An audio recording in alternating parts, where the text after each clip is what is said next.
अस्सलाम वालेकुम व्यूअर्स। आज मैं आपको जर्सी कपड़े से अबाया बनाकर दिखा रही हूँ। ये एक अबाया गॉन होता है जो हम हिजाब के साथ यूज़ करते हैं। इसके लिए मैंने एक बहुत ही स्ट्रेचेबल कपड़ा लिया है। आमतौर पे गाउन में हम यही कपड़ा हमारा मिलता है, जो हम रेडीमेड भी अगर बाज़ार से बने बनाए तैयार खरीदते हैं। ज़्यादातर यही स्टफ़ यूज़ होता है क्योंकि इसमें एक तो रिंकल्स या सलवट नहीं पड़ते और इसमें लचक बहुत ज़्यादा होती है और ख़ूबसूरती होती है। और इसको सीना थोड़ा सा है ना मुश्किल होता है, लेकिन ये को हम सिंपल तरीके से ही सिएंगे। इसकी लेंथ मैंने 50 इंच ली है, 50 इंचेस। इसकी लेंथ हमें इतनी ही लेनी चाहिए जितना कि हम साइज़ रखना चाहते हैं।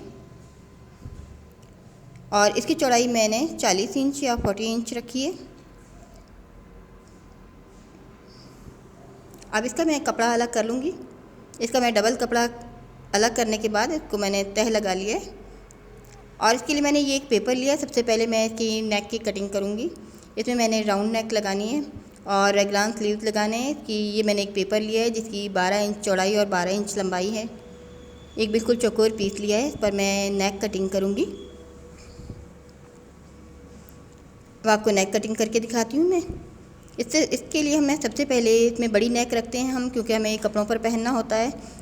तो आम कपड़ों की निस्बत हम थोड़ी सी इसकी नेक बड़ी रखते हैं। तो मैं 3.5 या 3.5 पर इसका सर्कल बनाऊंगी अंदर का नेक का, जो कि आम रूटीन में हमारी जो कुर्ती की नेक होती है उससे ये बड़ी होगी। अगर हमें कुर्ती की नेक बनानी है, ये डिज़ाइन अगर हम कुर्ती में बनाना चाहते हैं तो हम ये 3 इंच पर रखेंगे। अब आप ये देखें, हर जगह से मैंने 3.5 इंच पर या 3.5 इंच पर ये सर्कल इस तरह से हम तैयार करते हैं। हम किसी भी चीज़ का हमें सर्कल तैयार करना हो, हमें ऊपर कॉर्नर से जो हमारा पॉइंट होता है, टिप होती है, वहीं से हमने इसको हर जगह से एक ही साइज़ रखना होता है। तो इस तरह से हम सर्कल बआसानी तैयार कर लेते हैं। पेपर कटिंग का मकसद ये होता है कि हमारे काम में नीटनेस आए, क्योंकि अगर हम डायरेक्ट कपड़ों पर कटिंग करते हैं तो अक्सर हमारी कटिंग गलत हो जाती है। पेपर पे अगर हमारे गलत कटिंग होती है तो हम 10 पेपर भी बेकार कर सकते हैं, इसमें कोई मसला नहीं होता। जब पेपर पे हमारी एक परफेक्ट कटिंग तैयार हो जाती है और हम सेटिस्फाइड हो जाते हैं कि ये कटिंग हमें कितनी ज़रूरत है, तो उसके बाद हमें फैब्रिक हमारा ज़ाया नहीं होता है, बआसानी हम उसको आराम से यूज़ कर सकते हैं। अब ये नीचे की मेरी लेंथ जो है, जो इसकी चौड़ाई 2.5 या 2.5 इंच है, जो कि तैयार होने के बाद ये तकरीबन 1.5 इंच, 1.5 से 1.25 इंच की चौड़ी ये नेक पट्टी रह जाएगी, जो कि मैंने नेक पर लगानी है। ये फ्रंट और बैक की राउंड नेक खट्टी मैं काट रही हूँ, एक गोल सर्कल। ये हर जगह मैंने निशान लगा लिया है एक साइज़ का, ताकि ये एक साइज़ की नेक कटिंग हो।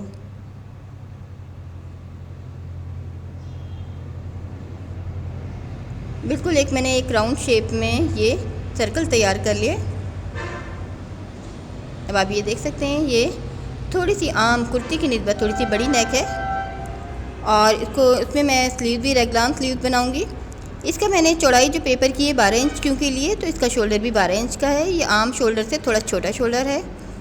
और अंदर की चौड़ाई इसकी 7 इंच है, जो कि तैयार होने के बाद 8 इंच हो जाएगी।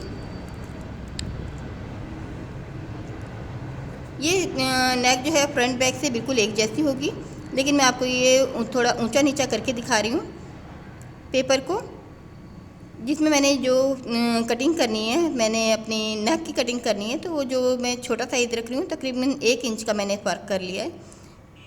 इससे फ्रंट बैक में 1 इंच का फ़र्क आ गया है।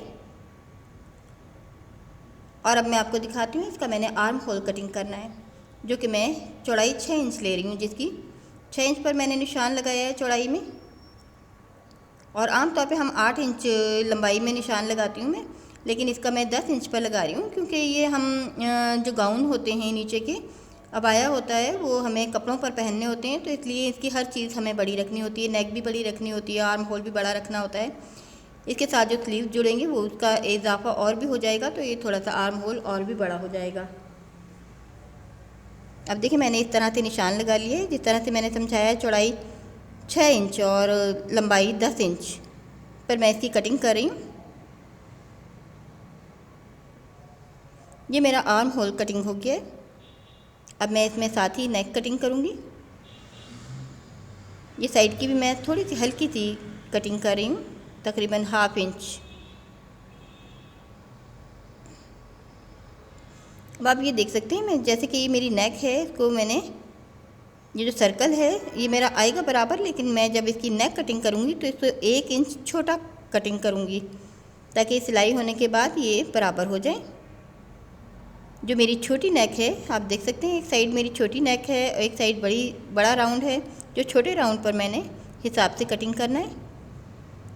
अब आप ये देखिए, मैंने इसी नेक को, जो मेरी पेपर की नेक है बनी बनाई, मैंने इसके ऊपर रखा हुआ है। और जो इस नेक का ये जो जोड़ जहाँ पर है उससे मैंने 1 पाँव की सिलाई ऊपर से निशान लगाया है।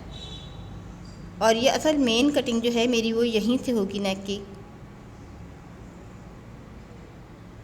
सिर्फ मैंने इसकी गहराई का निशान लगाया है ये। और अब मैं इसको इस तरह से हल्का हल्का कर्व देते हुए मैंने यहीं पर एंड करना है। अब ये मेरी नेक कटिंग हो रही है। रेक्लान स्लीव के आर्म होल तैयार हो गया है। अब मैंने स्लीव लिया है ये 24 इंच का। ये बड़ा स्लीव है आर्म स्लीव से, और इसकी चौड़ाई मैंने 8 इंच रखी है। ये बड़ा स्लीव मैंने इसलिए लिया है कि ये स्लीव जो है ना मेरा शोल्डर के थोड़ा सा ऊपर आएगा। और ये मैंने स्लीव जो है इसे थोड़ा ऊपर रखा हुआ है, तकरीबन 4 इंच ऊपर रखा है मैंने। जो नेक पीस है मेरा बढ़ाकर मैंने, ये देखें, ये मैंने 4 इंच बढ़ा कर रखा हुआ है। इसको स्लीव को इसी तरह हम रखते हैं जब हमने इसका स्लीव का आर्म होल कटिंग करना हो। ये देखें, मैंने इसकी 4 इंच पर ये मैंने फोल्डिंग दिखाई है। अब इसको नीचे से भी हमने अपने आर्म होल के साथ स्लीव को मिलाना है। और मिलाने के बाद जो हमारा इजाफी कपड़ा होगा, आप ये देखें जहाँ तक ये मेरा निशान है, इसी निशान के ऊपर मैं फ़ोल्ड करने के बाद इसको कटिंग कर लूँगी। ये देखें, बड़ी आसानी से इजीली ये मेरा आर्म होल कटिंग हो गया है, बिल्कुल इसके परफेक्ट तरीके से। अब ऊपर से भी इसकी राउंड शेप में थोड़ी सी कमी महसूस हो रही है, तो इसको भी मैं थोड़ा सा शेप दे रही हूँ। और हल्की सी मैंने स्लीव में भी ये कटिंग की है। अब ये मेरा आर्म होल मैंने तमाम के तमाम 4 जोड़ हैं, ये सब के सब जुड़ जाएंगे। अब उससे पहले मैंने इसमें हिडन पॉकेट भी लगाने हैं। गुम पॉकेट होंगे जो कि नज़र भी नहीं आएंगे, और ये हमें काफ़ी यूज़फुल होते हैं हमारे लिए। अब मैंने 6 इंच पर निशान लगाया और दूसरा निशान भी मैंने 6 इंच पर लगाया है। इसी में मैं पॉकेट्स लगाऊंगी। अक्सर हमें इन पॉकेट्स से बहुत फ़ायदा हासिल होता है। हम छोटी मोटी चीज़ें अपनी ऐसे रख सकते हैं जो कि नुमाया भी नहीं होती हैं और नज़र भी नहीं आती हैं। अब आप ये देखें, मैंने जो मेरा 6 इंच के ये 2 निशान हैं, इसके अलावा मैंने 3 इंच इजाफी कपड़ा लिया है और 6 इंच चौड़ाई का मैंने 4 पीस लूँगी मैं, जो कि मैंने इसमें फ़िट करने हैं। इसी कटिंग भी मैं आपको अभी दिखाऊँगी।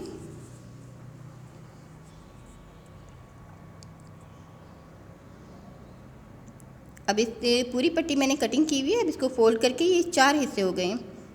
अब इसमें ये 4 पॉकेट कटेंगे जो तैयार होने के बाद 2 हो जाएंगे। अब देखिए, मैंने इसको इन्हीं निशानात पे रखा है, नीचे से 3 इंच बढ़ा कर रखा हुआ है मैंने। अब इसको गुलाई में मैं इस तरह से अंदाजे से शेप दे रहे हैं। इसमें कोई इतनी सफाई की ज़रूरत नहीं होती है, अंदर की चीज़ है। जिस तरह भी आप काटना चाहें काट सकते हैं। अगर आप नीचे से चौकोर रखना चाहें तो चौकोर भी रख सकते हैं। लेकिन ये बिल्कुल एक तरह से जो मैं शेप बना रही हूँ बिल्कुल ऐसी है जैसे कि ड्रॉप्स होते हैं हमारे बर्तन के ऊपर लगे हुए ड्रॉप्स होते हैं, वो इसी तरह टपक रहे होते हैं। तो इसकी शेप कुछ इसी तरह से बन गई है। लेकिन अगर हम चौकोर नीचे से इसी तरह से चौकोर रखना चाहें तो चौकोर भी रख सकते हैं। देखिए, मैंने ये इसका कर्व तकरीबन 5 इंच पर कटिंग किया है, इसका 2 इंच पर इधर से, और यहाँ पर भी तकरीबन 2 इंच से है, और इतना ही इधर से है। हम अंदाजे से कटिंग कर लेते हैं। इसमें किसी महारत की या बहुत सफाई की ज़रूरत नहीं है, क्योंकि ये अंदर की चीज़ है, अंदर चली जाएगी, बाहर नुमाया नहीं होगी। इसको मैं अभी आपको कटिंग करके दिखाती हूँ। ये हमें इस निशान तक कटिंग करना है। ये इस निशान तक जुड़ेगा और बाकी ये फ्री रहेगा नीचे का हिस्सा।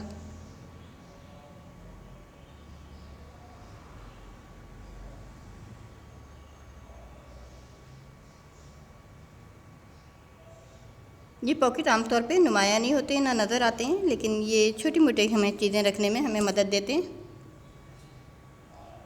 आसान से पॉकेट्स हैं, उनको लगाना बहुत आसान है, जो कि मैं अभी आपको लगा कर भी दिखाऊंगी।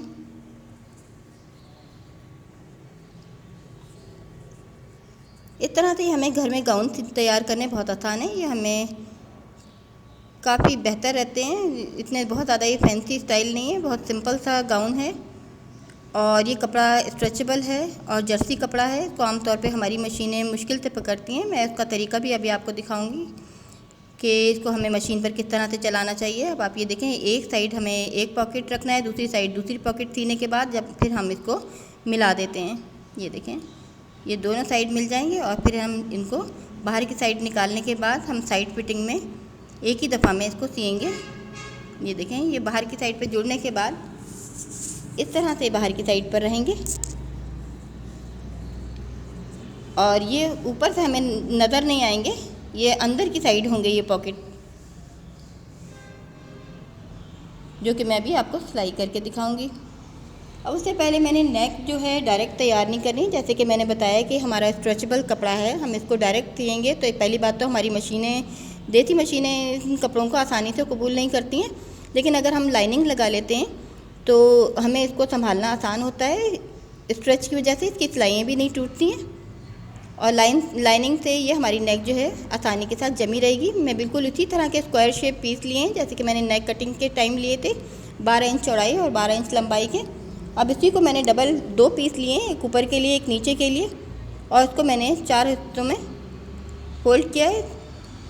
अब मैंने इसको बिछा लिया है और जो मैंने ये लाइनिंग के लिए अंदर से कॉटन का गोल दायरा तैयार किया है, इसी को मैं पिनों की मदद से इस पर सेट कर दूँगी, क्योंकि हम इसको डायरेक्ट सी नहीं सकते। ये कपड़ा इतना ज़्यादा स्ट्रेचेबल है कि ये पानी की तरह हाथों में से जाता है और इसकी सेटिंग नहीं आती, लेकिन हम पिनों की मदद से, आप ये देखें, इस तरह से इसको कंट्रोल बआसानी कर सकते हैं और ये सिलाई करते वक्त हमारा इधर उधर नहीं हिलेगा, वरना हम इसको संभाल नहीं सकते अगर हम इसको सेटिंग नहीं करते। अगर हमारे पास पिनें नहीं हैं तो हम नीडल धागे की मदद से भी इस तरह से कच्चा कर सकते हैं और सिलाई करने के बाद इसे खोल सकते हैं बआसानी।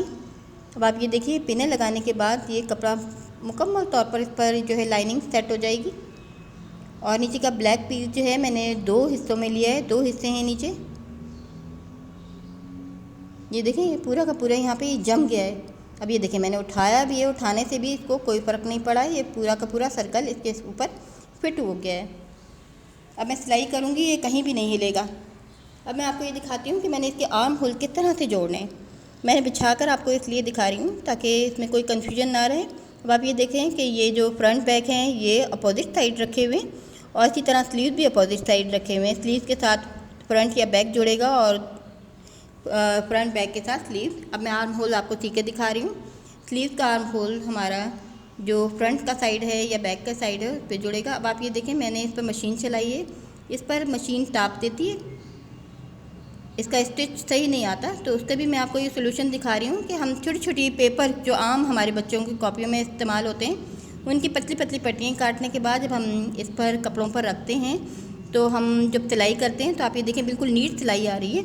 इससे पहले आप ये देखें, मैंने जब डायरेक्ट इस पर मशीन चलाई है तो इतने बड़े बड़े बखिए देना शुरू कर दिए। अब आप ये देखें, इसमें नीट सिलाई आई है।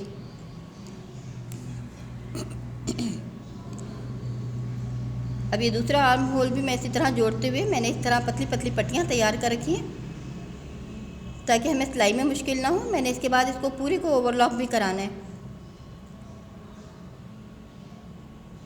क्योंकि ये कपड़ा स्ट्रेचेबल होता है, इसमें सिलाइयाँ टूटने का बहुत ज़्यादा ख़तरा रहता है। ये बहुत जल्दी टूट जाती हैं सिलाइयाँ इस कपड़े के अंदर, इसलिए हमें ओवरलॉक ज़रूर करवाना चाहिए। और ये पेपर रखने का मकसद भी आपको समझ आ गया होगा। इससे पहले ये इसका स्टिच बहुत गंदा आ रहा था, जगह जगह से ये धागे छोड़ रही थी मशीन, लेकिन ये पेपर से हम इस तरह की चीज़ें कंट्रोल कर सकते हैं। ऐसे कपड़े जो हमारी आम तौर पर मशीनें नहीं पकड़ती, उनकी सिलाई हम इसी तरह करते हैं पेपर रखने के बाद। और अगर एक पेपर रखने के बाद भी हमारा ये स्टिच सही नहीं आ रहा है तो हम नीचे की साइड भी पेपर रख लेते हैं, दोनों ऊपर नीचे पेपर रख कर भी हम सिलाई कर सकते हैं। अब ये जितने भी मैं आर्म होल जोड़ रही हूँ, क्योंकि इस जगह से हमारी सिलाइयाँ बहुत जल्दी टूटती हैं, यहाँ पे हमारा स्टिच सही आना चाहिए। लेकिन मैं बड़े बखिए से सी रही हूँ, क्योंकि जैसे कि मैंने बताया है ऐसे कपड़ों को ओवरलॉक कराना बहुत ज़रूरी होता है, क्योंकि ओवरलॉक का स्टिच जो है वो इस तरह के कपड़ों को संभाल लेता है। और उसके बाद हम इस पेपर को इस तरह से बआसानी अलग कर सकते हैं। अब ये मेरे चारों के चारों आर्म होल जो हैं ये सिल चुके हैं और मेरा एक नेक का सर्कल तैयार हो गया है। अब मैं उसमें आपको चुन देकर दिखाऊंगी। उससे पहले मैंने ये पेपर अलग कर लिया है थोड़ा बहुत। अब ये मेरा बड़ा सा राउंड बन गया है। इस राउंड में को मैंने चुन देना है, और चुन देने के बाद जो मैंने एक नेक तैयार की है अपनी, उसको सिलाई करने के बाद उस पर मैं जोड़ कर दिखाऊंगी अभी आपको।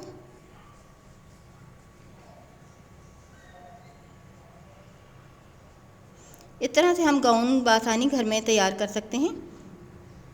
और अक्सर हम ऐसा होता है कि जो हमें बाज़ार से जो गाउन मिलते हैं वो बहुत ज़्यादा फैंसी होते हैं,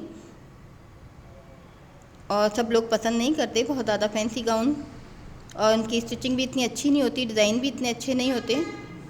तो हम घर में भी बना सकते हैं। अगर यही गाउन अगर हम किसी बारीक और कपड़े में बनाएं तो बआसानी बहुत जल्दी सिल जाता है। लेकिन ये कपड़ा थोड़ा सा मुश्किल ज़रूर है, लेकिन इसका फ़ायदा ये है कि इसमें किसी किस्म की सलवटें या रिंकल्स नहीं आते। इसको हम जिस तरह से जहाँ चाहे डाल दें, जब उठाते हैं तो ये ऐसे ही शेप में रहता है, ऐसे ही इसका स्टफ़ यही रहता है, बिल्कुल इसमें फ़र्क नहीं पड़ता। अब आप ये देखें, मैं बआसानी मशीन पर रख कर अपना ये राउंड नेक तैयार कर रही हूँ। अब आप ये देखें, क्योंकि मैंने इस पर लाइनिंग लगाई हुई है, लाइनिंग के ऊपर सिलाई कर रही हूँ, तो इसका स्टिच भी बिल्कुल परफेक्ट आ रहा है और कहीं से ये चाप नहीं दे रही है। अभी मैंने राउंड सर्कल को बआसानी सीकर तैयार कर लिया है। अब मैं इसको पहले अंदर से कटिंग करूँगी। इसको हमें पहले से कटिंग नहीं करना चाहिए, क्योंकि हम इस कपड़े को संभाल नहीं सकते। ये कपड़ा सिलाई के लिहाज से थोड़ा मुश्किल कपड़ा है और बिगनर्स को ट्राई नहीं करना चाहिए। जो लोग पहले से सिलाई जानते हैं वो इसको ट्राई कर सकते हैं, क्योंकि वो संभालना भी जानते हैं कपड़ों को।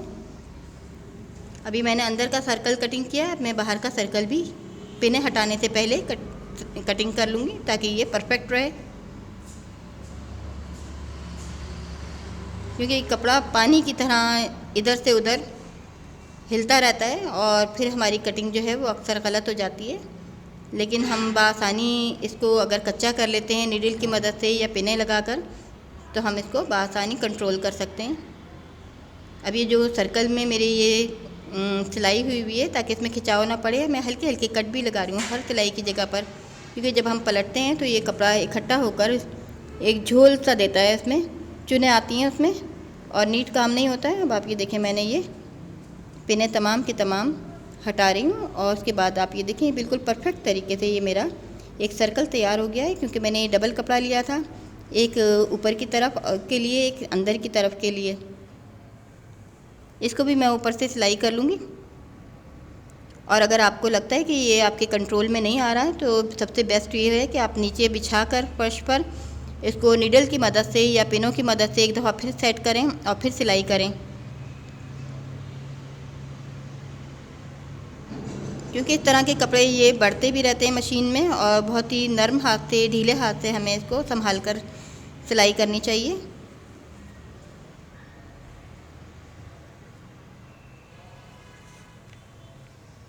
अब ये जो मेरी नेक है ये सेट हो गई है। इसमें सिलाई का काम बहुत कम है, जैसे कि आप देख सकते हैं। अब ये मेरी नेक भी बिल्कुल तैयार हो गई है, इसको मैंने आयरन भी कर लिया है। अब ये मैंने जो सर्कल तैयार किया था चुनों के साथ, इसमें स्लीव भी साथ जुड़े हुए हैं। अब मैंने इसके साइज़ का कर लिया। अगर ये हमारा बड़ा हो जाए तो हम मज़ीद और चुनें दे सकते हैं, और अगर छोटा हो जाए सर्कल तो हम इसकी चुनें थोड़ी सी खोल भी सकते हैं इस तरह।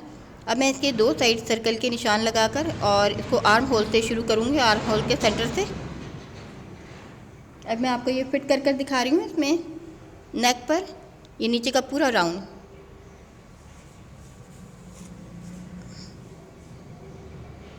ये चुनों वाला हिस्सा हम ऊपर रखते हैं, क्योंकि अगर हम चुनों वाला हिस्सा नीचे रखते हैं और नेक को ऊपर रखते हैं तो अक्सर हमारी चुनें जो हैं सिलाई में ज़्यादा गलत तरीके से आ जाती हैं। अब ये देखिए, मैंने इसका जो हाफ था इस सर्कल का, तो उस पर मैंने कट लगाया हुआ, उसको दूसरे आर्म होल पर मैंने इसको बैलेंस कर रही हूँ।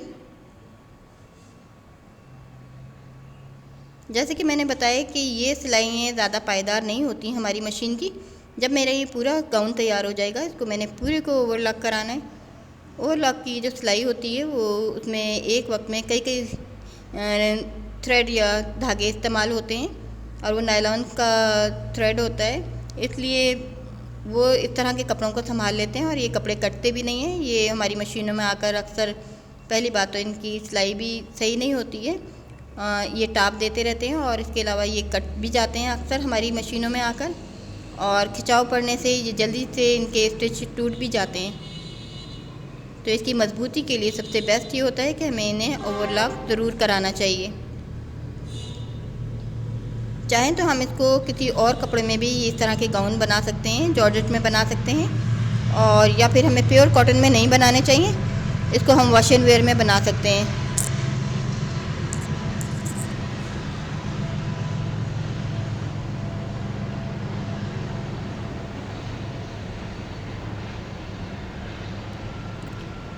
अभी तकरीबन ये मेरा राउंड कंप्लीट हो गया है। अब मैं आपको ये दिखाती हूँ कि मैंने ये पॉकेट लगाने हैं। ये पॉकेट भी बहुत सिंपल तरीके से लगाने हैं। ऊपर से देखें आर्म होल से मैंने ये नीचे की तरफ 6 इंच के बाद ये 2 कट लगाए हुए हैं, और ये मैंने 4 पीस जो मैंने तैयार किए थे इनको सिंपली मैं इसको जोड़कर दिखा रही हूँ। इसका जो गोलाई वाला हिस्सा है उसका रुख नीचे की तरफ रखना है, और जो इसका ऊपर का पॉइंटेड हिस्सा है उसको मैं ऊपर की साइड रख रही हूँ। और आप ये देखिए जो मैंने 2 निशान लगाए थे इससे मैंने तकरीबन 3 इंच ये जो गोलाई वाला हिस्सा है इसको बड़ा रखा है, थोड़ा सा नीचे की तरफ भी जा रहा है। अब मैं ये सीधी साइड पर इसको फिट किया है, ये देखें, ताकि ये बिल्कुल सीधा इस तरह से आए। अब आप इसकी शेप देख सकते हैं किस तरह की है।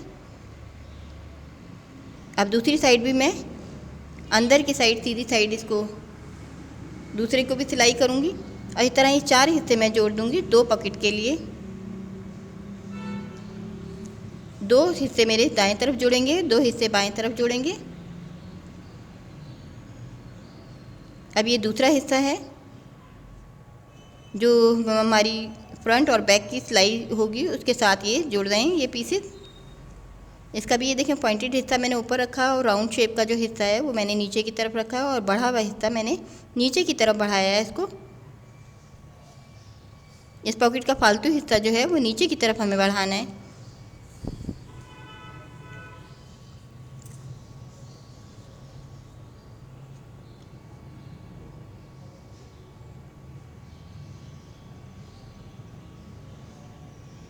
अब मैं इसकी स्लीव्स की सिलाई कटिंग इसकी साइड करके दिखा रही हूँ आपको। स्लीव जिस तरह से मैंने सिंपली इसी तरह सी रही हूँ। अब ये मैं आर्म होल तक आ गई हूँ, दोनों को मिलाकर मैं ये साइड की फिटिंग कर रही हूँ।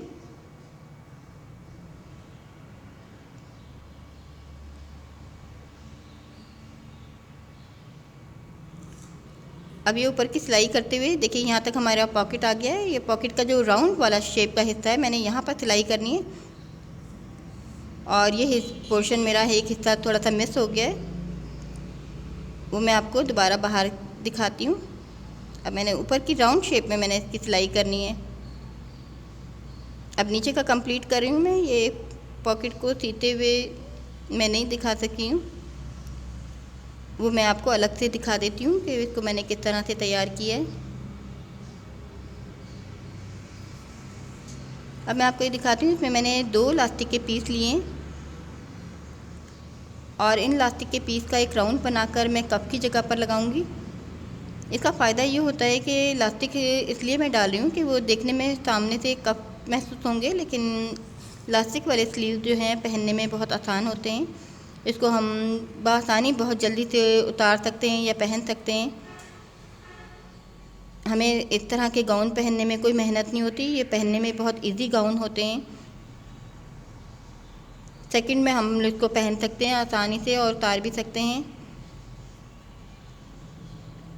ये देखिए अभी इसको सर्कल को मैंने सिंपली इस तरह से रखा, मैं कोई मुड़ाई नहीं कर रही हूँ। अगर आपको सहूलत है, करीब में ओवरलॉक मशीन है आपके, तो आप इसको पहले ओवरलॉक करा सकते हैं सिरों को, वरना मैं इसकी मुड़ाई भी नहीं कर रही हूँ, क्योंकि ये जर्सी कपड़े के धागे बिल्कुल भी नहीं निकलते हैं। इसको हमें ज़रूरत भी नहीं है कि हम इसकी मुड़ाई करें।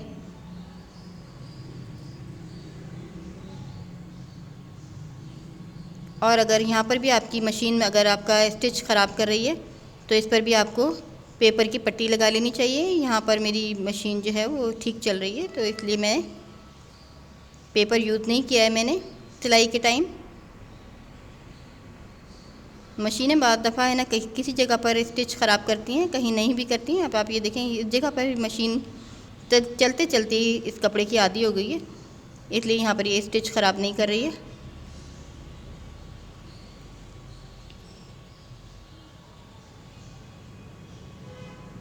इलास्टिक को हमें खींचते हुए पूरा इसका राउंड इसी तरह पूरा करना होता है।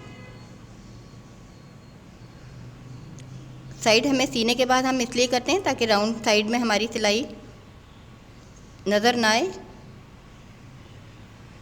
और आप ये देखिए, सिंपली मैंने इलास्टिक डाल दी है, ये बिल्कुल एक कफ की शेप में नज़र आएगी और इसको पहनना भी बेहद आसान है। और ये बाजू में हमारे ये फिटिंग में रहेगा, ये फिट रहेंगे ये स्लीव।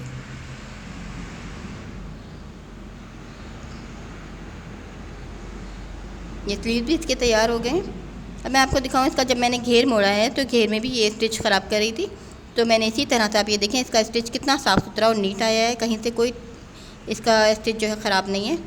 तो इसके ऊपर भी मैंने पेपर की एक पट्टियाँ काट कर तब मैंने सिलाई की है। ये नीचे से घेर की मुड़ाई की है। उसके बाद हम आखिर में एंड पर एहतियात से ये पेपर इसी तरह से हटा देते हैं। अब आप ये देख सकते हैं, ये बिल्कुल साफ़ सुथरे तरीके से इसका राउंड भी मैंने राउंड बॉटम कर लिया है तैयार, और उसको पूरे गाउन को मैंने ओवरलॉक करा लिया है, क्योंकि ये कपड़ा स्ट्रेचेबल होता है, इसकी सिलाइयाँ बहुत जल्दी टूट जाती हैं अगर हम ओवरलॉक नहीं कराते हैं। अब जैसे कि दिखा रही हूँ मैं आपको, ये पॉकेट भी मैंने जिस तरह से आप देख सकते हैं और राउंड शेप में ओवरलॉक हुआ हुआ है, इसी तरह मैंने सिलाई की है। और ये नेक पर हर जगह पर आप ये देख सकते हैं कि मैंने इसको ओवरलॉक कराया है ताकि इसकी मजबूती कायम रहे। अब आप ये देखिए, जो मैंने जिस तरह सिलाई की है इसको इस तरह, जैसे आप ये देख सकते हैं, मैंने उंगली के इशारे से आपको दिखा रही हूँ, ये इस तरह से मैंने हम सिलाई की है। ये अंदर से ये फ्री है बिल्कुल। अब ये देखिए बिल्कुल अलग है। ये सिलाई मैंने पहले की थी और साइड फिटिंग में मैंने ये गुलाई पे इस तरह से सिलाई की है। ये पॉकेट है, इसको इस तरह सीते हैं, मैं अलग से इसलिए दिखा रही हूँ, ये वीडियो का ये पीस जो है थोड़ा सा मिस हो गया था। आप ये देखें, ऊपर से ये पॉकेट बिल्कुल नज़र नहीं आएगा हमें, और ये पॉकेट जो है अंदर की साइड है और ये पहनने में बिल्कुल नज़र नहीं आते हैं। ये गाउन मेरा सिलकर तैयार हो गया है, अब आया गाउन। और आप ये देख सकते हैं कि ये खूबसूरत भी काफ़ी लग रहा है, सिंपल भी है बिल्कुल, और पहनने में बिल्कुल इजी है। इसमें कोई बटन पट्टी नहीं है, बटन भी नहीं लगे हुए हैं, इसमें काम बहुत कम है।